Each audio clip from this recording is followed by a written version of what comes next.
लाल की जय हो। आज सुलभा के यहाँ भगवान ठाकुर जी महाराज गए हैं। सुलभा को ध्यान नहीं रहा, प्रेम के वशीभूत हो गई। जो महाराज आसन था, आसन भी उल्टा डाल दिया। इतनी प्रेम में मुग्ध हो गई, उसे ध्यान भी नहीं है। जो चौकी थी उल्टी डाल दी भगवान के लिए। इतनी मंत्र मुग्ध हो गई है। अब महाराज केला लेके आई। अब प्रेम में इतनी वशीभूत है कि केले को छील रही है, जो गूदा है उसको फेंक रही है और छिलका को भगवान को खिला रही है। इतनी प्रेम में पागल हो गई। तो शास्त्र कहता है कि जो भक्ति के प्रेम में जो पागल हो जाए, दुनिया के लोग उसे पागल लगने लगती है। जो प्रेम रस में डूब जाए, एक बार दिल इतवार हो जाए, दिल है वो परमात्मा में रमण करने लगे। आज महाराज उसी समय बेदुर जी महाराज आए। बेदुर ने देखा, अरे सुलभा तुमको ध्यान नहीं है, भगवान को छिलका खिला रही हो। बेदुर ने लेकर के केला गूदा खिलाने लगे। उसी समय भगवान कहते हैं, चाचा जी जो स्वाद छिलके में आ रहा था वो आपके गूदे में नहीं आ रहा है। तो ये भक्ति का सूत्र है। अयम ब्रह्म जिज्ञासा, अयम भक्ति जिज्ञासा। सांडल्य सूत्र, नारद सूत्र में भक्ति का महत्व दिया गया है। समझ में आ गया हो तो ठीक है, और उदाहरण से समझ लो। बोलो भक्त वत्सल भगवान की हो, कृष्ण कन्हैया लाल की जय हो। एक ग्रंथ में बहुत सुंदर कथा आती है कि भगवान एक भील है, भील, और भील बेचारा कोई पढ़ा लिखा नहीं होता, उसका नाम ही भील है। अब भील जंगल में बैठा हुआ है और एकांत में एक वृक्ष के नीचे निर्वस्त्र है, उसके पास कोई वस्त्र नहीं है, धनुष बाण लेकर के बैठा है। उसको ध्यान आया कि हे भगवान, तुम बैकुंठ लोक में अकेले रहते हो और मैं भी जंगल में अकेला हूं एक वृक्ष के नीचे। तो आपके सिर में जुआ पड़ गए होंगे, उनको निकालने वाला कोई है? या तो ऐसा करो मुझे ही बुला लो, या तुम मेरे पास आ जाओ। अब महाराज बहुत बड़े विद्वान निकल करके जा रहे थे। उन्होंने देखा, अरे ये कैसा भक्त है, भगवान को ऊट पटांग बोल रहा है। उन्होंने कहा कि नहीं, तुम ऐसा करो, एक मैं मंत्र तुम्हें देता हूं, उस मंत्र का जाप करना। सिद्ध ने, महाराज विद्वान ने एक मंत्र दे दिया। अब जैसे ही 1 किलोमीटर विद्वान निकले, आकाशवाणी हुई। आकाशवाणी कहने लगी, अरे विद्वान, मेरा वक्त मेरे समीप आ गया, तूने रास्ता पथ भ्रष्ट कर दिया है। लौट करके जा और उससे कहना तू पहले जो जप कर रहा था उसी जाप को कर। तो ये कथा कहती है, पता नहीं है भगवान किसके गुण पे कैसे रींझता है, उसे तो प्रेम से रिझाइए। ये भगवान शंकर भी अपने सूत्र में कहते हैं, हरि व्यापक सर्वत्र समाना, हरि व्यापक सर्वत्र समाना,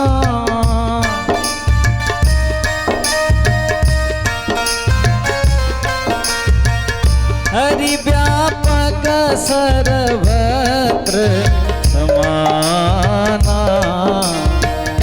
प्रेम से प्रगट होए मैं जाना, प्रेम से प्रगट होए मैं जाना। बोलिए भक्त वत्सल भगवान की जय। तो भगवान को तो प्रेम की जरूरत है भाई, प्रेम करना सीख जाओ। और प्रेम भी कई तरह का है, प्रेम की व्याख्या के लिए समय नहीं है। किसी भी प्रसंग को छेड़े तो उसमें समय बहुत हो जाता है। बोलो भक्त वत्सल भगवान की। तो आज स्वयं भगवान भक्ति के बस में होकर के छिलका का पान किया और विदुर जी को लेकर के दुर्योधन की सभा में गए हैं, जहां कृपाचार्य, द्रोणाचार्य और भीष्म पितामह, धृतराष्ट्र सभी सभा में विराजमान हैं। भगवान ने अपना प्रस्ताव रखा। उन्होंने कहा कि भाई वैसे तो आधा राज्य होना चाहिए, पर मैं पांचों पांडवों की तरफ से 5 गांव मांगता हूं। दुर्योधन खड़ा हो गया, कहने लगा तुम हे केशव 5 गांवों की बात कर रहे हो। सुचक्र नैव दस्यामि बिना युद्धेन केशवः। तुम 5 गांवों की बात करते हो, मैं एक सुई की नोक के बराबर भी नहीं दे सकता। अब विचार कर लो। अरे भाल है रो विश्राम ने कितना भब्बर काम कर रही हैं, देख तो ले। बोलिए भक्त वत्सल भगवान बोली बाके बिहारी लाल की। अरे पानी वाले देखो भाई, व्यवस्था ये नहीं है। तो क्या 5 मिनट बाद विश्राम दे रहे हैं। बोलो भक्त वत्सल भगवान की, बोलो कृष्ण कन्हैया लाल की जय हो। भगवान की बात की आज्ञा का उल्लंघन किया तो शास्त्र कहता है जो भगवान की वाक्य को, संत के वाक्य को, ब्राह्मण के वाक्य का जो उल्लंघन करता है, पंचों की बात का जो उल्लंघन करता है, वो जीवन में कभी सुखी नहीं रह सकता। आज भगवान की आज्ञा का उल्लंघन किया तो दुर्योधन के पास कोई सेना नहीं रही, कोई उसके पास वैभव धन नहीं रहा। पूरा समय आने पर महाराज 5 पांडवों का ही राज्य रहा और कौरवों का विनाश हो गया। चूदा सूत्र एक गीता के सूत्र से समझ लेते हैं। धर्म क्षेत्र कुरुक्षेत्र सममेतायो सभा पांडका मामका पांडवा चैवा किम कुवर्त संजया। ग्रंथकार कहते हैं धर्म क्षेत्र और कुरुक्षेत्र 2 हैं। जहाँ धर्म की लड़ाई लड़ी जाती है उसे धर्म क्षेत्र कहते हैं, और जहाँ अन्याय की लड़ाई लड़ी जाती है उसे कुरुक्षेत्र कहा जाता है। तो ये कुरुक्षेत्र धर्म क्षेत्र हमारे तुम्हारे शरीर में ही विराजमान है। जो व्यक्ति अन्याय पर तुले हुए हैं, छल कपट बेईमानी कर रहे हैं, तो समझ लो उनके हृदय में कुरुक्षेत्र का निवास हो गया है। और जो धर्म की मर्यादा का पालन करता है वहाँ युधिष्ठिर जैसे देवता निवास करते हैं। तो ये आपके समक्ष में हमने वर्णन किया। इसके बाद में हिरण्याक्ष सूक्ष्म में वर्णन करेंगे। 12 भगवान का अवतार होगा और कपिल देवहूति संवाद, सती मैया अनसुईया का चरित्र, सती चरित्र, दुर्लभ चरित्र, और संक्षेप में छूते हुए और आगे की तरफ बढ़ेंगे। बोलो भक्त वत्सल भगवान की जय हो। 5 मिनट के लिए सभी के लिए विश्राम दिया जाता है। बोलो भक्त वत्सल भगवान की।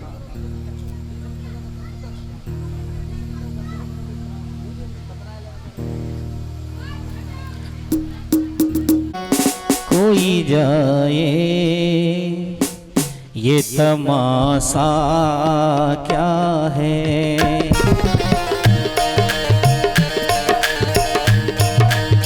कोई आए कोई जाए ये तमाशा क्या है।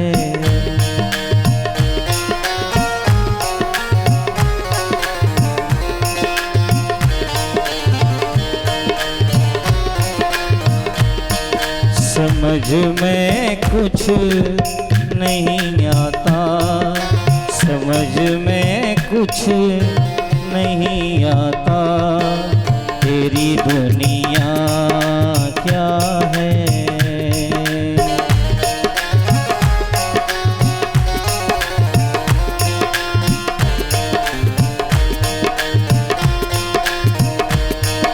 ये अजल से ही सबने देखा है, उसकी खिदमत का एक करिश्मा है।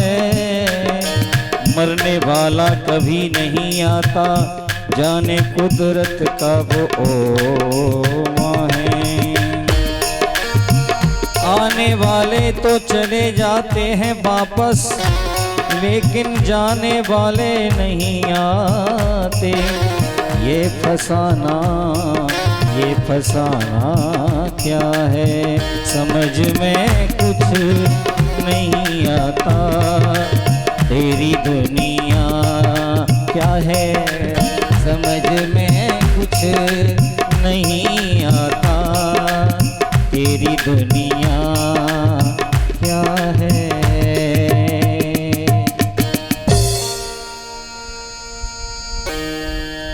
करवे जो बैठी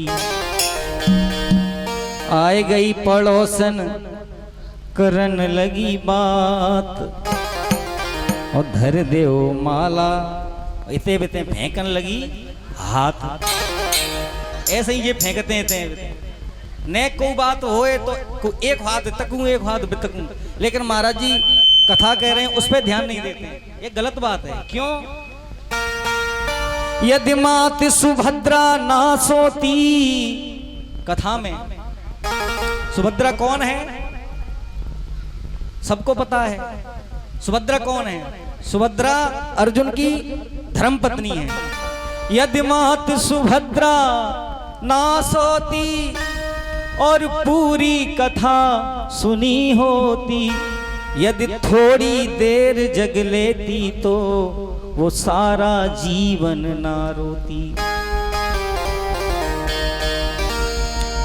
यूं कहे भरत ना मरता अभिमन्यु,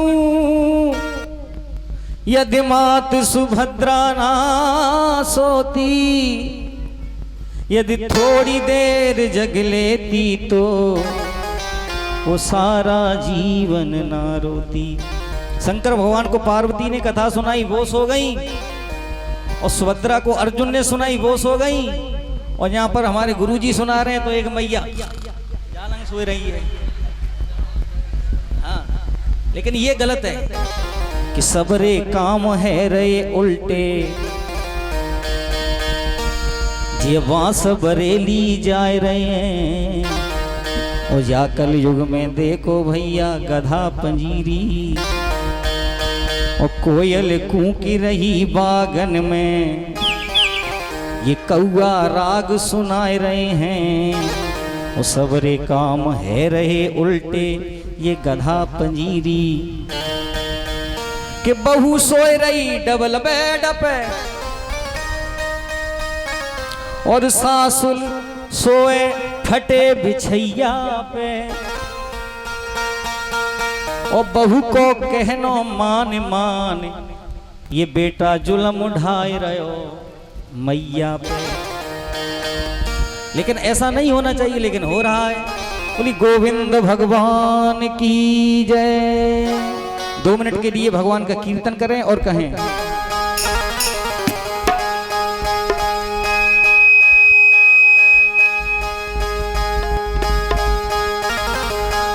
मुकुट सिर मोर का मेरे चित चोर का, दुने न सरकार के कटीले हैं कटार से।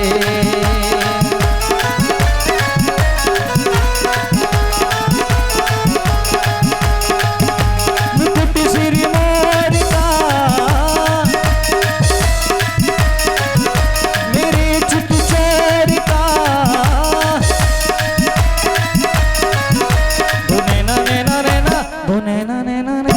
दुने न सरकार के कटीले हैं कटार से।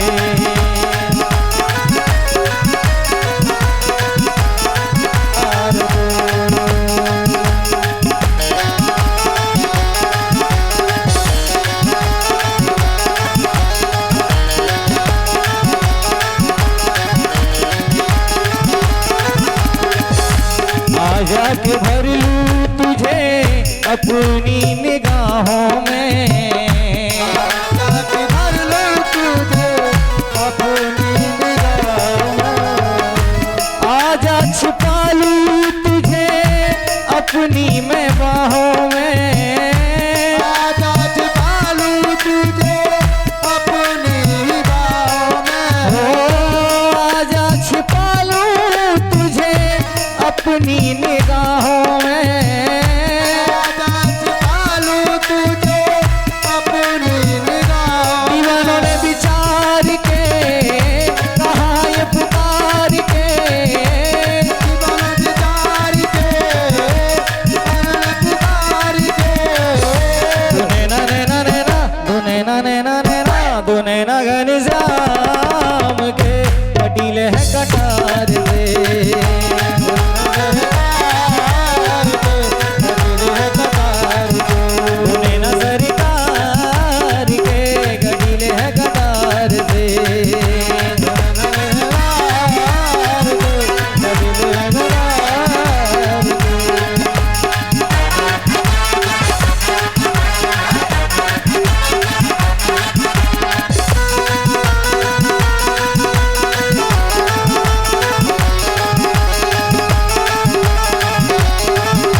बोलो कृष्ण कन्हैया लाल की, बोलो शंकर भगवान की, बोलो हनुमान जी महाराज की।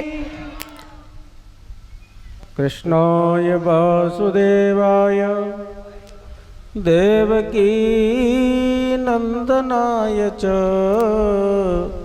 नंद गोप कुमाराय गोविंदाय नमो नमः। पुरोषी प्रसंग प्राय अभी आपके समक्ष में हमने विदुर जी महाराज के चरित्र का वर्णन किया। ग्रंथकार पूछते हैं, 88,000 ऋषि महात्मा पूछते हैं, भगवान ये नहीं आपने बताया कि विदुर और मैत्री जी का मिलन कैसे हुआ।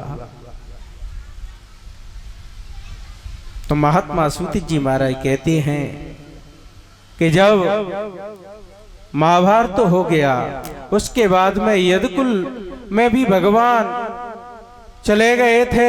उस समय मैत्री से कह गए कि मेरा भक्त एक विदुर आएगा, उसे तुम ज्ञान का उपदेश दे देना। तो ग्रंथकार कहते हैं महाराज आज विदुर जी महाराज कालिंदी के तट पर होते हुए उस प्रवास क्षेत्र में पहुंचते हैं। मैत्री जी महाराज ने बड़ा स्वागत किया, सत्कार किया और कहा कि मांडवी शापात हो। हे विदुर, तुम कोई साधारण आदमी नहीं हो, तुम्हें मांडवी ऋषि का श्राप लगा हुआ है, तुम साक्षात धर्मराज के अवतार हो। अब यहां ग्रंथकार ने पूछा कि महाराज मांडवी ऋषि का श्राप कैसे लगा है।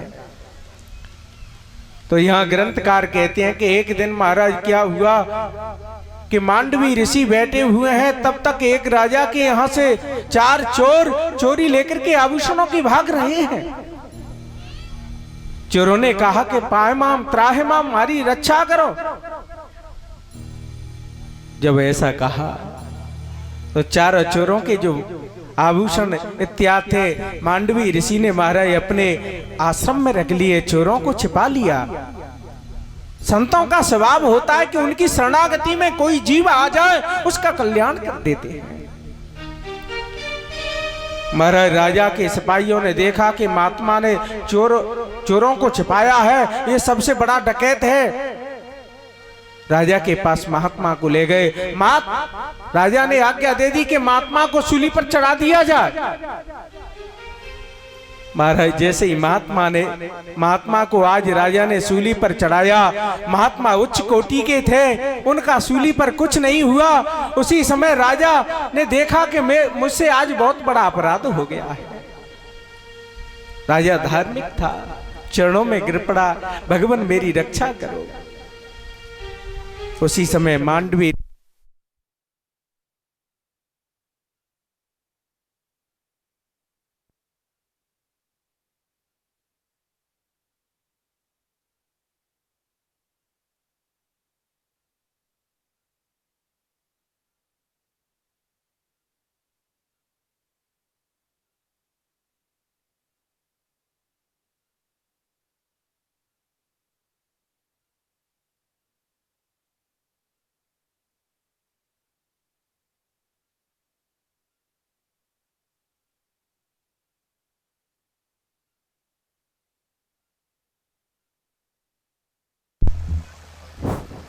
बोलिए भक्त वत्सल भगवान की जय हो।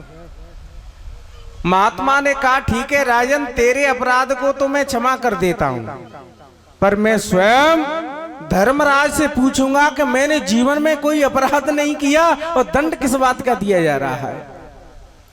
महात्मा उच्च कोटि के थे। आज महाराज योग विद्या से उड़ करके धर्मराज की सभा में पहुंचे। धर्मराज ने बड़ा स्वागत किया, सत्कार किया। अब उन्होंने कहा कि मेरे अपराध को बताइए, मैंने कोई अपराध नहीं किया, मुझे किस बात का दंड। अब धर्मराज ने सोचा यदि मैंने इनका दंड का विधान नहीं बताया तो ये महात्मा ऐसे हैं कि मुझे भस्म कर सकते हैं। उन्होंने एक बहाने से बना दिया कि तुम 12 वर्ष की अवस्था थी, उस समय तुमने तितली का छेदन कांटे से कर दिया, उसका दंड तुमको दिया जा रहा है। महात्मा के नेत्र में लाल माई भयंकर क्रोध आया। अरे दुष्ट दुराचारी, तू ये नहीं जानता 12 वर्ष का बालक अबोध होता है, भगवान का स्वरूप होता है। गोस्वामी जी भी कहते हैं बंदम बाल रूप सोई राम,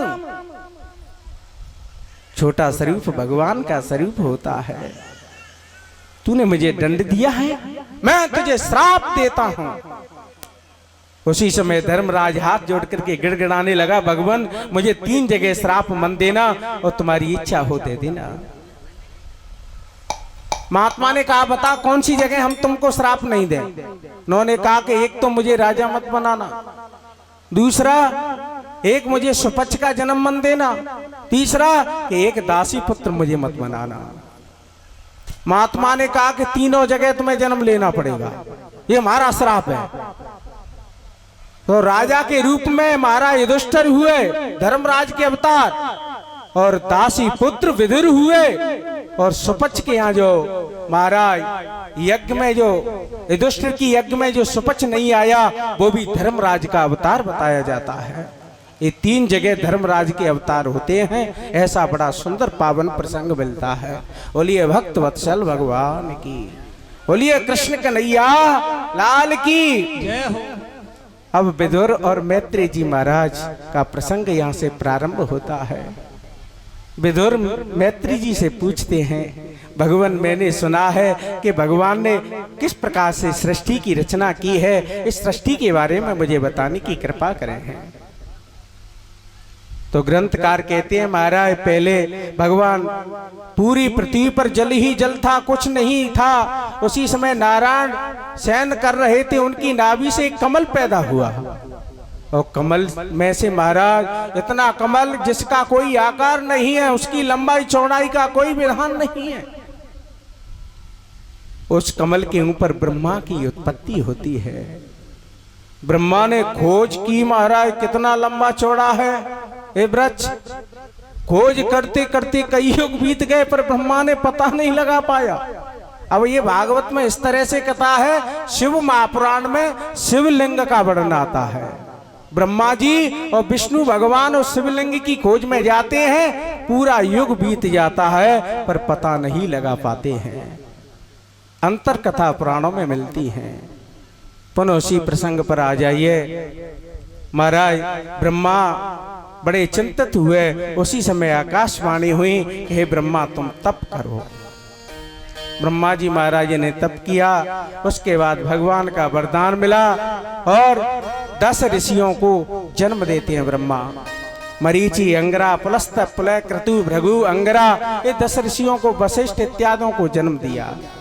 उसके बाद महाराज रुद्र भगवान का जन्म हुआ। रुद्र से कहा कि सृष्टि करो।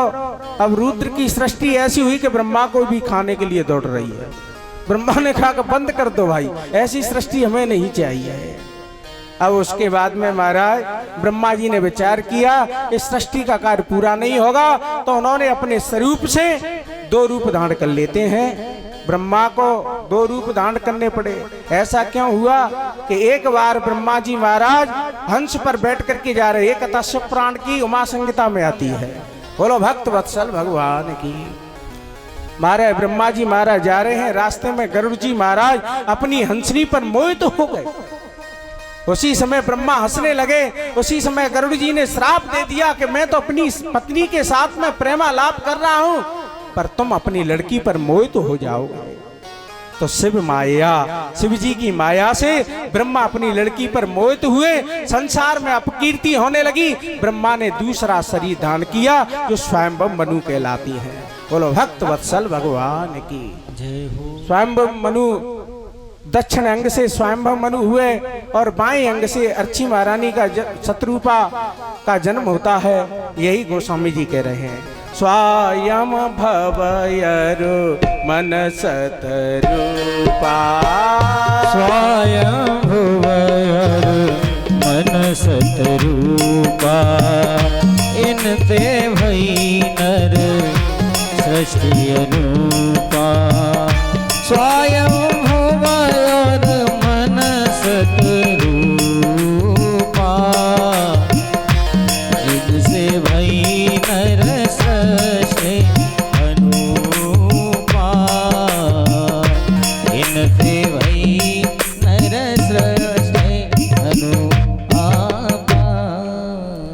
बोलिए भक्त वत्सल भगवान की। स्वयंवर मनु के महाराज 3 पुत्रों का जन्म होता है।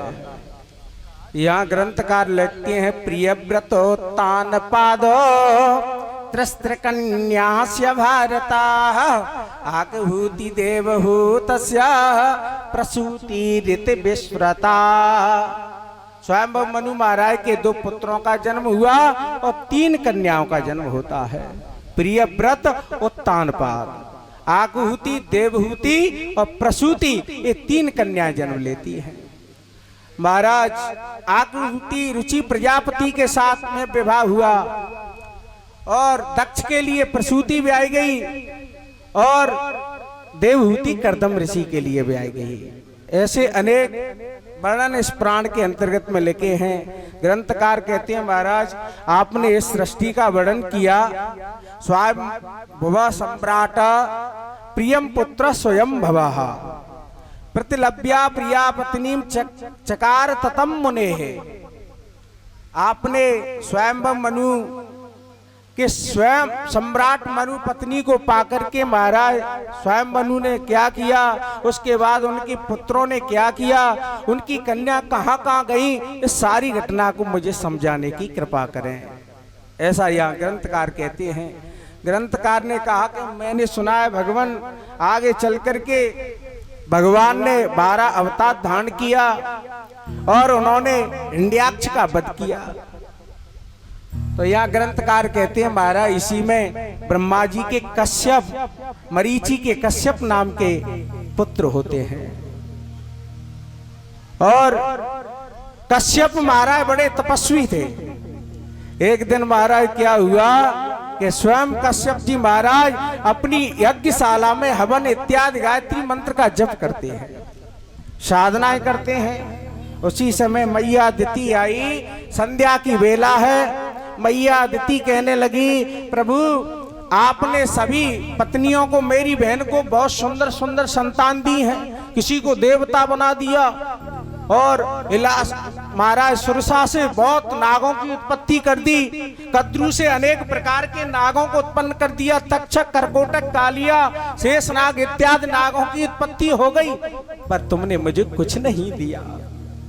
मैया अदिति आकर के जलने लगी कि सभी बहन के पास संतानें हैं, मेरे पास कोई संतान ही नहीं है।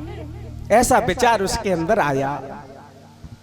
कर्दम ऋषि कहते हैं देवी तुम्हारा काम ठीक है, तुम्हारे विचार ठीक है, क्योंकि पत्नी का नियम सिद्धांत कहता है कि संतान उत्पत्ति करनी चाहिए, पर संतान का कोई नियम होता है, निश्चित समय होता है। और यदि कोई पत्नी निश्चित समय गर्भधारण नहीं करती है तो उसके यहाँ दुष्ट राक्षसी संतान पैदा हो जाती है। ऐसा विचार है। इस समय संध्या की बेला है, तुम्हारे देवर रुद्र हैं, उनके गण विचरण करते हैं। संध्या की बेला में ये कार्य निंदित है, ये करना नहीं चाहिए। चत्वार महान कर्माणि संध्यायाम परिवर्जयेत् आहारम मैथुनम निद्राम स्वाध्यायम च चतुर्थकम। संध्या के समय 4 कामों को त्याग देना चाहिए। आहार भोजन नहीं करना चाहिए। जो लोग संध्या के सूर्य अस्त के समय भोजन करते हैं वो व्यक्ति रोगी बन जाएगा, उसके अंदर अनेक रोग उत्पन्न हो जाएंगे। आहारम, किसी ने कहा कि हमारा दूसरा कांड मैथुन का है। जो व्यक्ति संध्या के समय मैथुन करते हैं उनकी संतान राक्षसी पैदा हो जाती है, उसके घर में कभी भगवत भक्त पैदा नहीं हो सकता। और महाराज निद्राम, जो सोते हैं वो लोग राक्षसी अवस्था को प्राप्त होते हैं, उनके अंदर आलस पैदा हो जाएगा, कुकर्म करने की प्रवृत्ति हो जाएगी।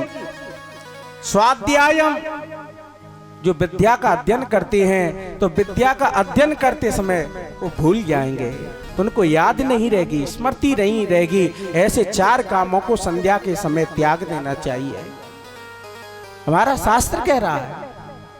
पर आजकल महाराज संध्या के समय भोजन करते हैं, संध्या के समय पर सैया पर बैठते हैं, संध्या के समय पर ही प्रेमालाप करते हैं, विद्या का अध्ययन करते हैं। तो घोर कलयुग का कारण तो यही है। बार बार मैया को समझाया, पर भावी वसन ज्ञान हो रहा बा। किसी के अंदर भावी आ जाए, विपरीत बुद्धि आ जाए, तो कितना भी बड़ा ज्ञानी हो उसको समझा नहीं सकता। क्योंकि दुनिया के लिए महात्मा कितना भी बड़ा हो, घर के लिए महात्मा नहीं होता। दुनिया के लिए जज फैसला करता है, पर घर की पत्नी पर जजगिरी नहीं चलती। दुनिया के लिए थानेदार डंडे से पैसे को झूठता है, पैसे को लूटता है, पर पत्नी बच्चों के सामने डान बोबी हो जाता है। तो विचार कर लो, कश्यप महात्मा इतने बड़े सिद्ध महात्मा थे, आज पत्नी के सामने उनकी इच्छा को पूर्ति करना पड़ा है। समय नजदीक आया, उसी समय उनके वस्त्रों को पकड़ लिया। महात्मा ऐसा घोर तमा बेला घोराणाम घोर दर्शना चरंत यस्य भूतानि भूतेशानुचारणी। भगवान शंकर के भूतगण विराजमान हैं। जो समय मैथुन करता है तो भगवान शंकर के भूतगण उसी के घर में प्रवेश कर जाते हैं। जो आज्ञा का उल्लंघन करता है घोर बेलात्मा है।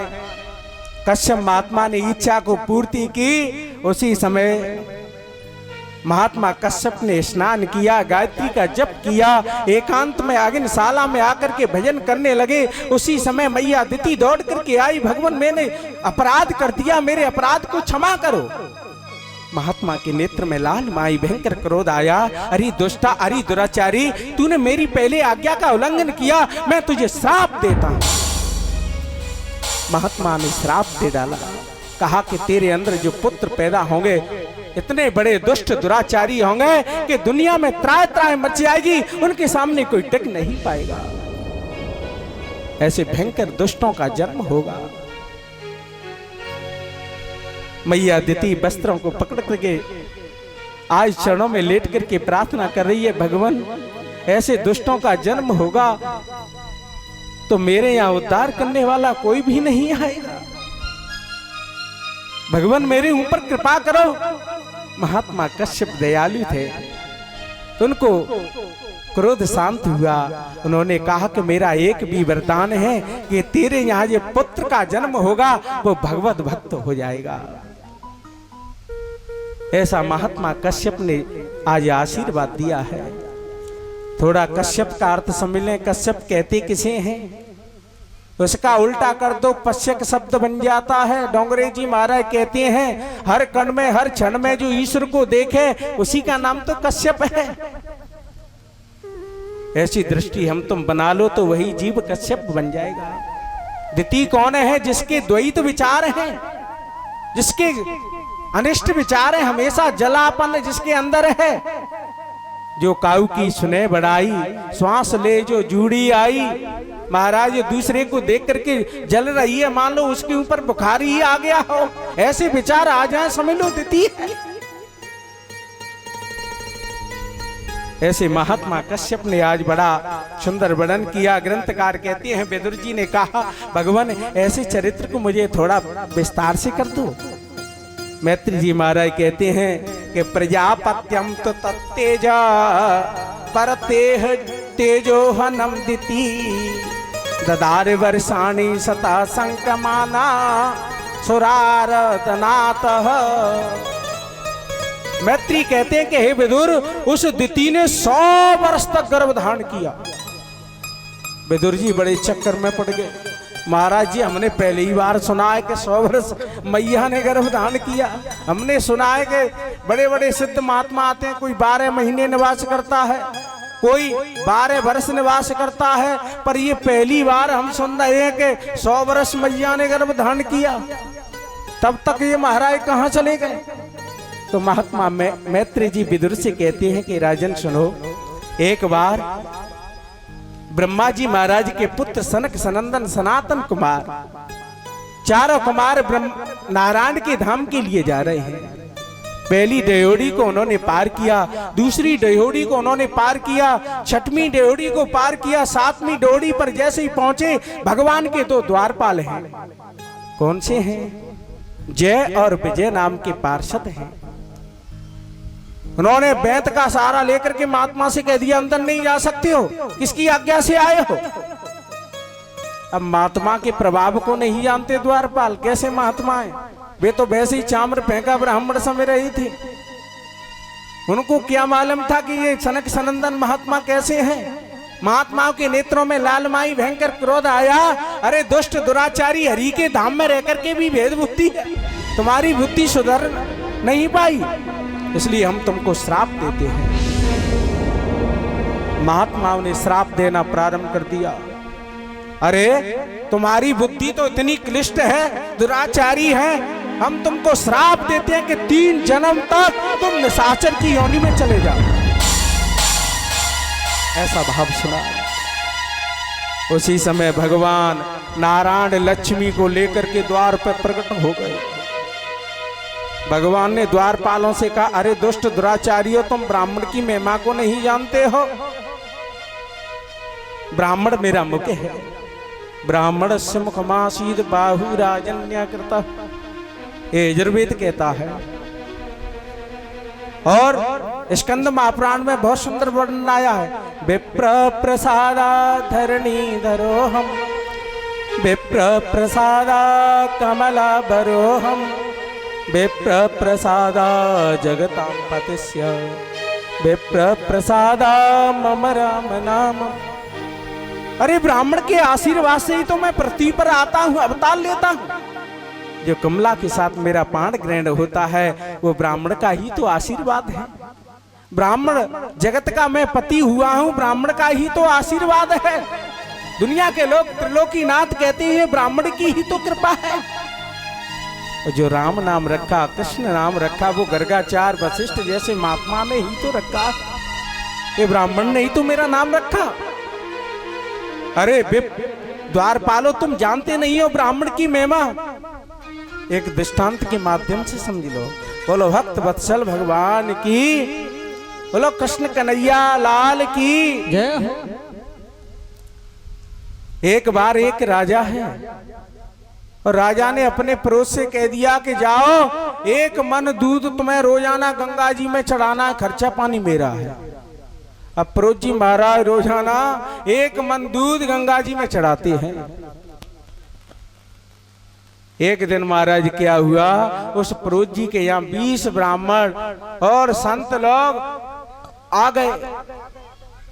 अब ब्राह्मण देवता ने सोचा हमारे पास धन तो है नहीं, ऐसा करो चावल डाल करके तस्मई बना दी जाए तो ब्राह्मणों का पेट भर जाएगा। महाराज भोजन बनाया, तस्मई ब्राह्मणों को खिलाई। उसी रात्रि में गंगा महारानी ने जाकर के राजा को सपन दिया कि हे राजन, अब तक मैं भूखी थी पर आज मैं तृप्त हो गई हूं।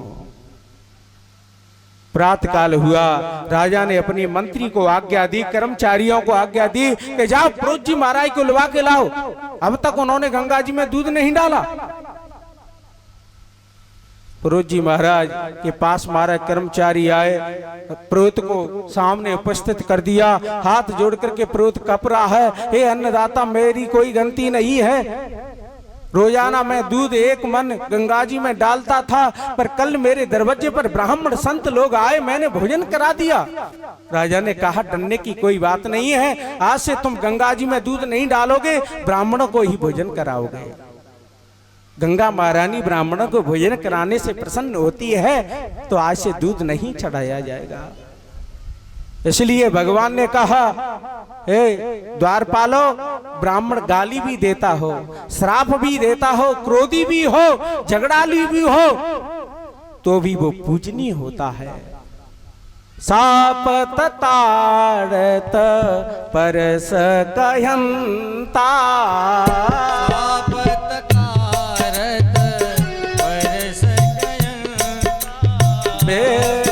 पूजेयस गावहि संता, विप्र पूज्यस गावहि संता।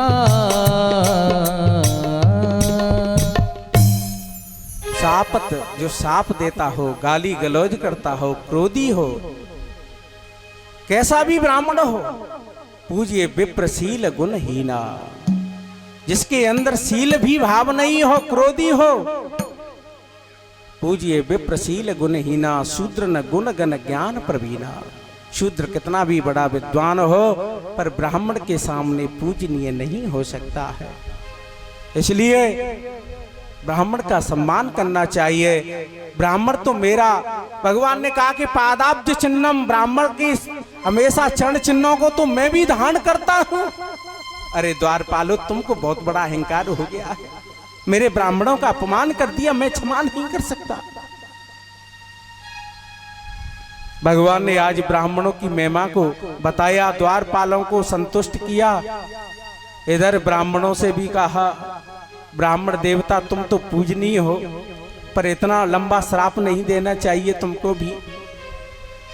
सनकादिक ऋषि महात्मा कहने लगे, भगवान हम क्रोध में आवेश में आकर के आपके द्वारपालों को हमने श्राप दे डाला है, हमारे अपराध को क्षमा करें। लक्ष्मी जी ने कहा कि भाई एक जन्म की बात होती तो श्राप छुड़ा दिया जाता, तुमने 3 जन्म का श्राप दे डाला है।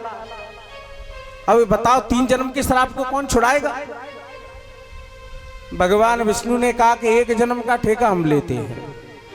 तो पहले अवतार में भगवान 12 बन करके आए, दूसरे अवतार में मैया जानकी जी का अवतार लक्ष्मी जी ने कहा कि 1 जन्म का श्राप हम छुड़ा देंगे। तो लक्ष्मी जी जानकी बनकर के आई, रावण कुंभकर्ण का उद्धार किया। सनकादिक ऋषियों ने कहा कि भैया 1 जन्म का हमने श्राप दिया है तो 1 जन्म में उद्धार हम कर देंगे। तो महात्मा सनकादिक का अवतार प्रहलाद जी का होता है, जो हिरण्यकशिपु का उद्धार किया।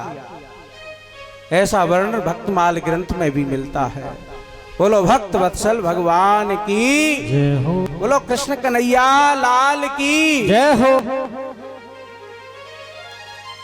ऐसे महात्मा को सापा सूपी का अवतार चला।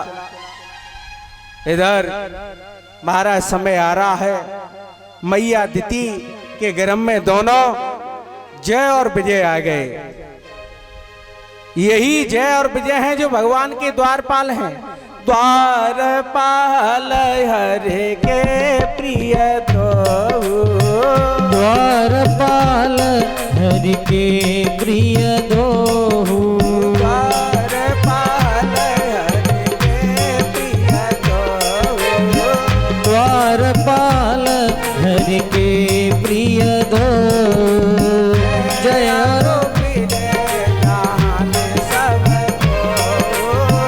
जय और विजय जाने सबको, जय और विजय जाने सबको।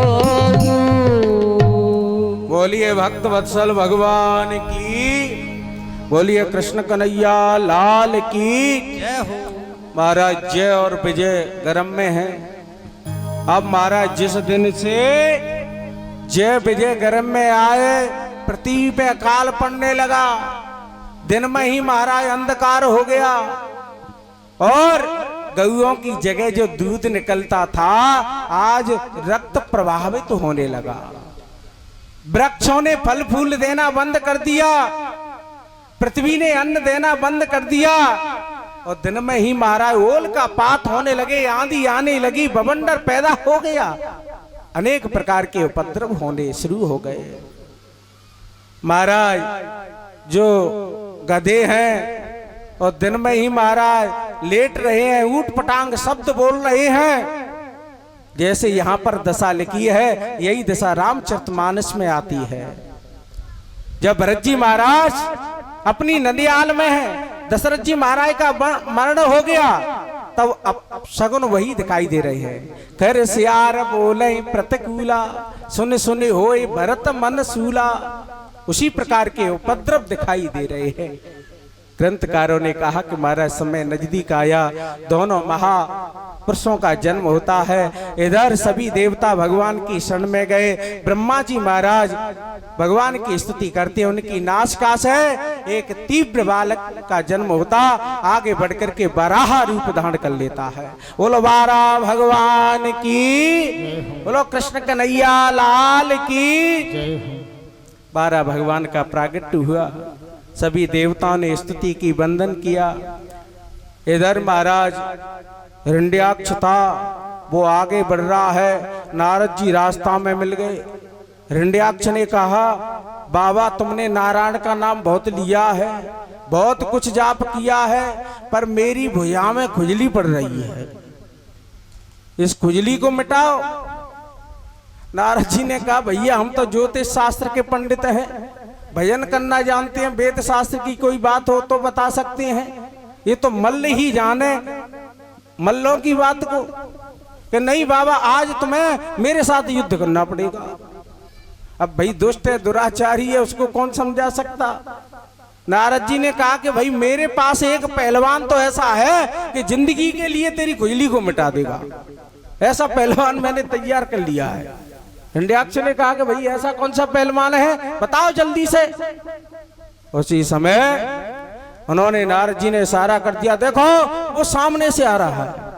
नारद जी कहकर के तुरंत रघु चक्र हो गए। इधर महाराज 12 अवतार आ रहे हैं। उसी समय दुष्ट दुराचारी अनेक शब्दों का प्रयोग करता है। भगवान ने भी उसके साथ कहा कि तुम जैसे दुष्ट पुरुषों को हम खोजते फिरते हैं। आज दोनों भयंकर महाराज, दोनों में युद्ध प्रारंभ हो गया। भगवान ने जैसे ही चक्र सुदर्शन को लिया, हिरण्याक्ष ने गदा घुमाई, चक्र सुदर्शन को नष्ट कर दिया। एकदम भगवान के ऊपर उसने झपट्टा मारा, भगवान को लिया। भगवान ने अपने दाएं पेट से निकल करके और बाहर निकल गए हैं। सभी देवता आकर के स्तुति करने लगे, भगवान संध्या की बेला हो रही है, राक्षसों की ताकत बढ़ जाएगी, जल्दी करो। भगवान ने कहा, देवता हमें मत बताओ, हम सारे दाव पेच जानते हैं, इसको खिला रहे हैं, कैसे मारना है हमारा काम है। बोलो भक्त वत्सल भगवान की, बोलो कृष्ण कन्हैया लाल की। भगवान से भयंकर युद्ध हुआ। उस हिरण्याक्ष ने भगवान के गले में एक तमाचा मारा, भगवान को क्रोध आया, हिरण्याक्ष के ऊपर जैसा प्रहार किया, हिरण्याक्ष की गोविंदाय नमो नमः हो जाती है। ऐसे भगवान 12 ने अवतार लिया, हिरण्याक्ष का उद्धार करते हैं। ये आपके समक्ष में हमने सुंदर वर्णन किया। उसके बाद में महाराज या ग्रंथकार कहते हैं, इसी आगे प्रसंग में महात्मा कर्दम जी महाराज हैं, उन्होंने 10,000 वर्ष और जाकर के सरस्वत्याम तपस्तेपि सहस्राणम समादसाह, 10,000 वर्ष उन्होंने तप किया है। उसके बाद में ग्रंथकार कहते हैं, महात्मा कर्दम जी ने 10,000 वर्ष तप किया।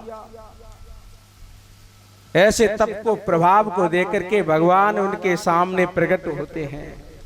भगवान ने पूछा, महात्मा जी किस लिए तपस्या कर रहे हो, क्या कारण है बताओ।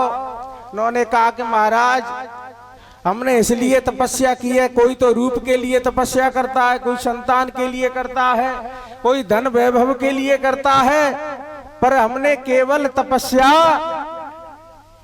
विवाह के लिए की है। अब ऐसे महात्मा एक कर्दम ऋषि ही हैं जिन्होंने विवाह के लिए ही तपस्या की है। सभी ऋषियों ने अनेक भावों से तपस्या की, महात्मा कर्दम जी ने और सरस्वती नदी के किनारे घोर तपस्या की। ऐसे महात्मा हैं कि उनके यहाँ सांप बिच्छू एक ही बिल में रहते हैं, शेर हिरन उनके एक ही घाट पर पानी पीते हैं। ऐसे महात्मा कर्दम जी हैं। इनकी तपस्या के सामने किसी में कोई बैर भाव नहीं है। उनके सामने भगवान आए, भगवान ने कहा, ठीक है भैया तुम्हारी ऐसी इच्छा है तो सुनो कि ब्रह्मा जी महाराज के स्वयं कर्दम जो स्वयंभव मनु हैं अपनी कन्या को लेकर के आएंगे, उनके साथ में तुम विवाह कर लेना। ज्यादा मूड़े मत करना, क्योंकि तुम कहो कि हम ब्रह्मचारी हैं, अनेक रूप दिखाएं, सीधे साधे विवाह उनसे कर लेना। ऐसे भगवान ने उपाय बता दिया और कहा कि तुम्हारे आगे चल करके 9 कन्याओं का जन्म होगा, उसके अंत में मैं स्वयं और कपिल बन करके अवतार धारण करूंगा। ऐसा भगवान वरदान देते हुए वहां से अंतर ध्यान हो जाते हैं। बोलिए भक्त वत्सल भगवान की, बोलिए कृष्ण कन्हैया लाल की।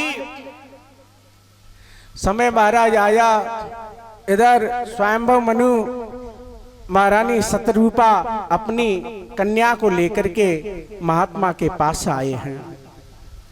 महात्मा जी ने बड़ा स्वागत किया, सत्कार किया। स्वयंभव मनु के लिए आसन बिछाए, मैया शतरूपा के लिए आसन बिछा दिया। तीसरा आसन उन्होंने देवी के लिए डाल दिया। अब पत्नी ने सोचा कि ये मेरे पति होने वाले हैं और इनके बिछाए आसन पर मैं बैठूंगी तो मेरा पतिव्रत धर्म नष्ट हो जाएगा, और यदि मैंने इनकी आज्ञा का पालन नहीं किया तो पति का अपमान होगा। अब घोर संकट में मैया देवहूति पड़ जाती है।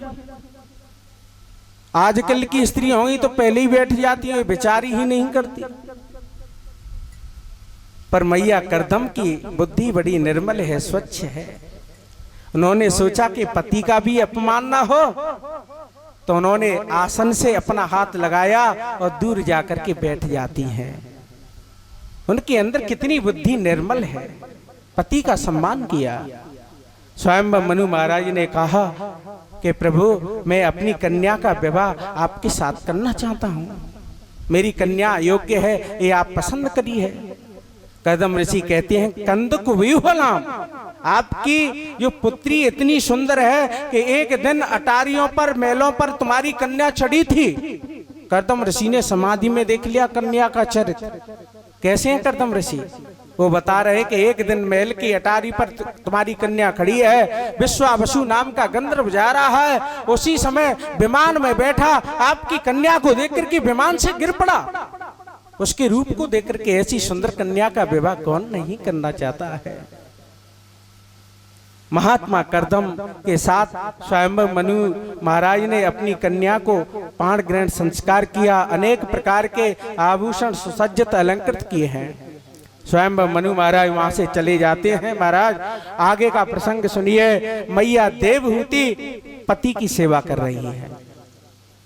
करदम ऋषि तपस्या में संलग्न हो गए, तपस्या करने लगे। समय आया, कई वर्ष हो गए, पत्नी सेवा कर रही है। पत्नी ने इतनी सेवा की, पति को ध्यान भी नहीं है कि मैंने विवाह कर लिया। इतने वर्ष व्यतीत हो गए। एक दिन महात्मा के नेत्र खुले। महात्मा ने पूछा, देवी तुम कौन हो? अब विचार कर लो, जिसके साथ विवाह किया वही महात्मा पूछ रहे हैं देवी तुम कौन हो। उनको ध्यान भी नहीं है। एक प्रसंग डोंगरे जी महाराज ने अपनी टीका में लिखा है। बोलिए भक्त वत्सल भगवान की जय हो। एक ब्राह्मण देवता ऐसे हुए हैं कि उन्होंने विवाह किया और विवाह करके 36 वर्ष तक उन्होंने ग्रंथ का लेखन किया। जैसे ही दीपक बुझ रहा था, 36 वर्ष हो गए, पत्नी ने देखा कि दीपक बुझने वाला है, मेरे पति के स्वाध्याय में लेखन में कोई कार्य में त्रुटि हो जाएगी, दीपक की ज्योति को समारने लगे। उसी समय पति ने ध्यान दिया, देवी तुम कौन हो? तो उसने कहा कि महाराज तुम भूल गए, तुमने 36 वर्ष पहले मुझसे विवाह किया। उसी समय ब्राह्मण देवता प्रसन्न हो गए और जितने भी टीका लिखे वो सब पत्नी के नाम पर लिख दिए गए हैं। भामती टीका से प्रसिद्ध हुआ।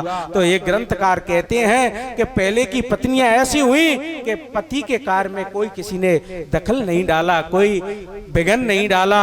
आजकल की पत्नियों से विवाह हो गया, पति देव कहीं परदेश में 1 साल भी चले गए, आगे फांसी करेंगी या तलाक दे देंगी। विचार कर लो। बोलो भक्त वत्सल भगवान की, बोलो कृष्ण कन्हैया लाल की। तो ऐसा प्रसंग हमारे पुराणों के अंतर्गत में बड़ा सुंदर लिखा हुआ है। शास्त्र कहता है कि पति की सेवा करनी चाहिए, पति का पालन करना चाहिए। समझ में आ गया हो तो ठीक है, नहीं और ढंग से समझ लो। बोलो भक्त वत्सल भगवान की जय हो। एक प्रसंग आता है कि महाराज एक बहुत सुंदर पतिव्रता स्त्री रहती है। अब पतिव्रता स्त्री क्या कर रही है कि एक कुआं से जल खींचती है और घाट पर छोड़ देती है। एक महात्मा जी आए, उन्होंने कहा देवी हमें जल पिला दो। अब बेचारी पतिव्रता सुनती नहीं है महात्मा की बात को। संध्या कालीन हो गया, महात्मा से कहा कि महात्मा जी जल पी लो। महात्मा ने पूछा मैं सुबह से कह रहा हूं कि मुझे जल पिला दो, तब से तुमने जल नहीं पिलाया, तुम खींचती हो जल को घाट पे छोड़ देती हो, कारण क्या है?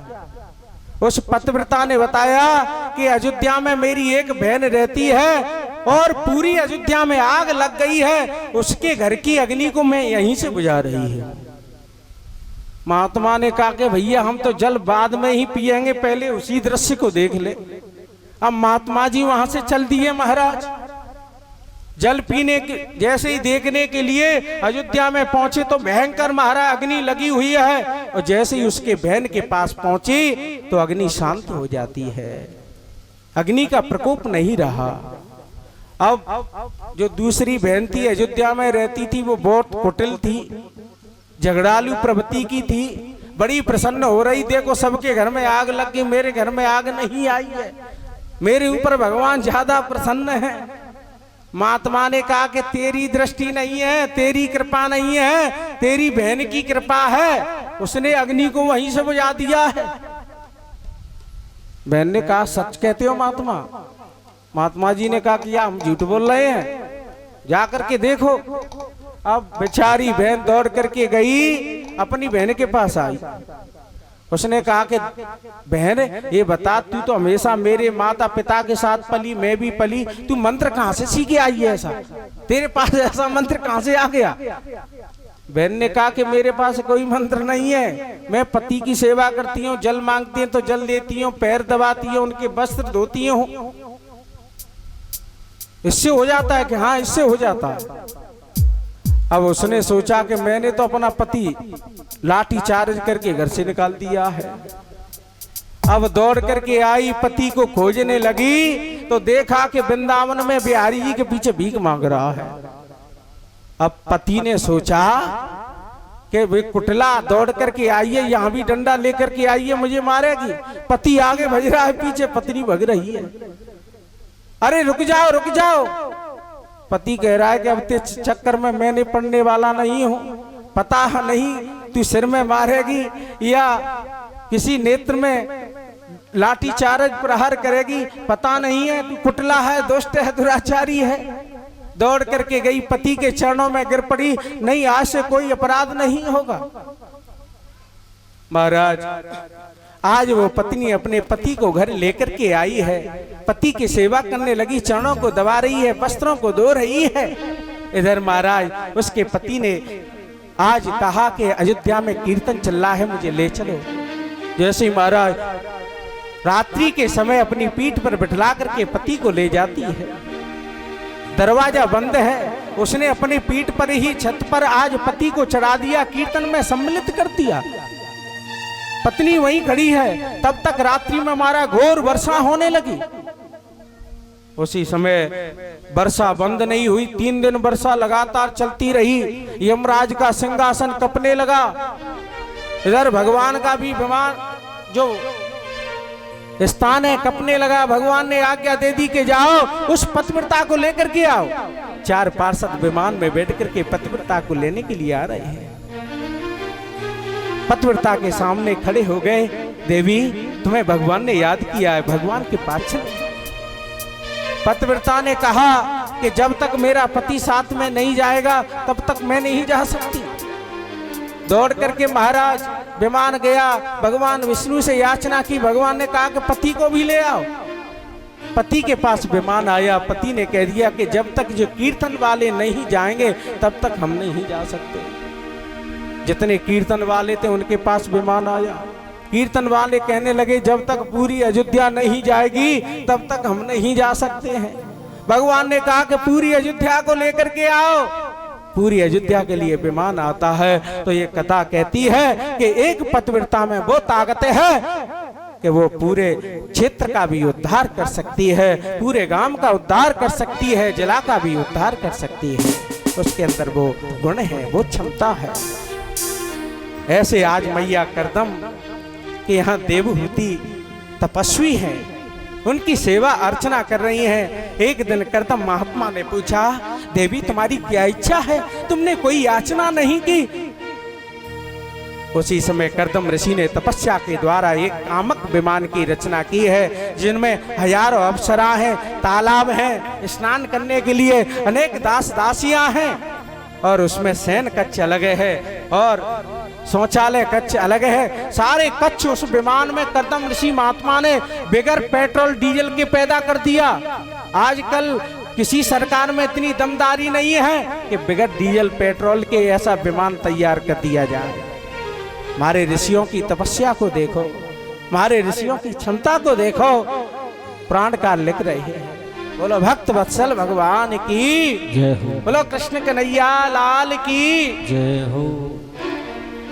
महाराज उसी में कामक विमान में आज मैया देवहूति को लेकर के बिहार आहार विहार कर रहे हैं। समय नजदीक आया, करदम ऋषि के महाराज 9 कन्याओं का जन्म होता है। 9 कन्या 9 ऋषियों के साथ में विवाह हुआ। अंत काल में महाराज भगवान कपिल देव उनके यहाँ प्रागट्य होता है। बोलो कपिल भगवान की जय हो, बोलो कृष्ण कन्हैया लाल की जय हो। ऐसे महात्मा के यहाँ कपिल भगवान का प्रागट्य हुआ। करदम ऋषि ने परिक्रमा करके महाराज जंगल के लिए चले गए। इधर मैया देवहूति बिंदु सरोवर पर बैठ करके अपने बालक से भक्ति ज्ञान वैराग्य की चर्चाएं करती हैं। भक्ति करदम कपिल भगवान ने 9 प्रकार की बताई। श्रवणम कीर्तनम विष्णु स्मरणम पाद सेवनम। पहले भगवान की कथा का श्रवण करना चाहिए। श्रवणम कीर्तनम दूसरी भक्ति है, कीर्तन करना चाहिए। श्रवणम कीर्तनम विष्णु स्मरणम, विष्णु भगवान का स्मरण करना चाहिए। पैरों की सेवा करनी चाहिए, अर्चन बंदन नमस्कार करनी चाहिए, आत्म निवेदन करना चाहिए। ऐसे महात्मा कपिल ने 9 प्रकार की भक्ति का निरूपण किया। रामानंद चरितामृत में 11 प्रकार की भक्ति बताई गई है। गीता में 3 प्रकार की भक्ति बताई गई, राजसी तामसी सात्विकी चैव। 3 प्रकार की भक्ति है। इसमें महाराज कपिल भगवान ने कहा कि प्रत्येक जीवों में मेरा ही दर्शन करना चाहिए। वो उत्तम कोटि का भक्त माना जाता है। इसी को गोस्वामी जी कहते हैं, सिया राम मैं सब जग जानी, सिया राम मैं सब जग जानी।